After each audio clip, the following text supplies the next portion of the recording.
Nigeria superstar actress who has been in the news since she got married to a man many said was old enough to be her grandfather, Regina Daniels on Sunday early morning night revealed that she was married to the Nigeria senator representing Delta North, Prince Chinedu Nwoko a.k.a. Ned Nwoko as a minor at the age of 17, a statement that allegedly accused the serving senator, Ned Nwoko of apparent serious crime of child abuse, raping of minor, child molestation and forced child marriage because Nigeria constitution stipulates 18 years of age for someone to be considered old enough to be able to consent to marriage or sexual activities, and any sexual activity with a minor. The older person is presumed according to the Nigeria constitution as a criminal suspect who took advantage of the minor and liable for child abuse and other related crimes. Although Senator Ned Nwoko is a Muslim by religion, a careful study of the Nigeria laws indicated that Islamic law is only binding on Muslim and not Muslim and Christian or people from other religions. We are also aware that both of them are from Delta State in the south-south geopolitical zone of Nigeria that is predominantly Christians that practices 18 years as a statutory and customary age requirement for someone to be considered old enough to give his or her voluntary consent for marriage and other forms of sexual activities. Last month October, there was a heated debate at the Nigeria Red Chamber of the National Assembly where the senators bemoaned the high rates of child abuse and defilement of minors in Nigeria and recommended a stiffer punishment of life imprisonment for offenders. Specifically, according to the DailyPost newspaper publication on October 21, 2025, the senator representing Edo North Senatorial District, Oshomhole, said defilement of a minor should be different from that of rape. For a minor, this is a kid that is not capable of consenting or otherwise and whose life can be destroyed almost permanently. Those involved in defilement should suffer great punishment. I propose 20 years imprisonment for whoever is found culpable for this crime without any option of fine, because I have seen cases of boys and girls under 5 and 10 years old being defiled by adults, he said. The proposal was, however, defeated by the majority in the Red Chamber of the National Assembly. Following the defeat of the bill, Senator Muhammad Adamu Aliero, Kebbi Central, proposed stiffer punishment of life imprisonment for any man or woman found wanting in the act. I want to propose that the punishment for defilement for minors be life imprisonment, whether it's a man or woman found culpable. According to Regina Daniels, before she became the wife of Senator Ned Nwoko, she was not into drugs or a drug addict. She alleged that it was Senator Ned Nwoko who influenced and forced her into the habits of taking drugs in order for she to be able to satisfy the senator's sexual desire or meet up with his sexual pleasure.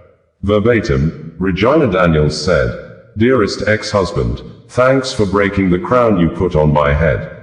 No one knew us like we did, and I trusted you with all of me, even with my sex tape, which I pray never sees the light of day. Foolish me. When I married you at 17, was I on drugs? I thank God for time. My name is ruined for now, but I will rewrite my story. That narrative will be dead and gone. Now that I've let the one thing you had on me out, what else? It's time to fight with all of me in court. I'm not backing down now. Ned, how could you lie so openly and without even small remorse? You know my family has absolutely nothing to do with this. You have always tried to cut them off because of the bond we share, and now you are trying to make them look bad for no reason. Fine, I did drugs. So what? Is that even the issue between us?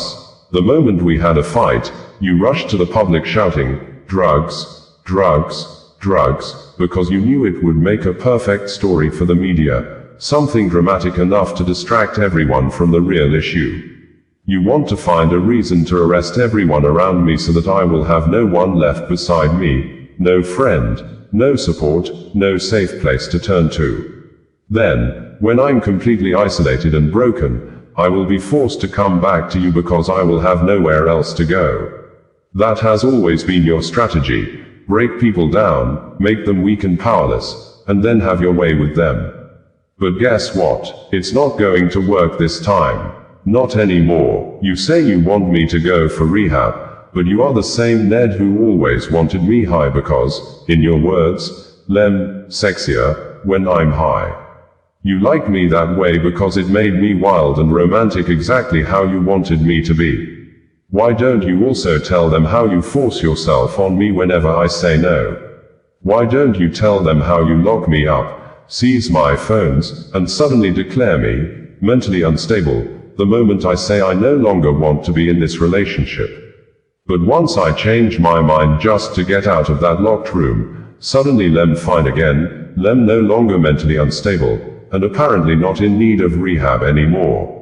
Why don't you also tell them that all your wives and ex-wives are on drugs? And can you be kind enough to explain to them why that is? Why don't you also tell them how you lock me up and doctors to inject me with drugs meant for people with bipolar disorder? Why don't you tell them how you take my phones for weeks just because you hate that I talk to my family a lot? You have never seen me act incoherent, stumble, or lose control, so just stop. Every problem we have had started when I no longer wanted you, whether sober or even high. Stop using the drugs narrative to create distraction. Tell people the truth. I understand, Shah. You are feeling rejected and hurt, and you are struggling to make peace with the fact that it's all over. Let me make this very clear. No matter how much you think you spent on me, it can never equal the value of the time I gave you, my prime years, my energy, and the career opportunities I sacrificed while being with you. And for the record, I would have filed for divorce long ago if there was ever a legal marriage between us. We were never married in any court of law, and no documents were signed. Leave me alone, Ned. Marriage is not by force. Love is not by force. Stop trying to control what no longer belongs to you. Osazuwa Ned, bringing you the news in a more digital way.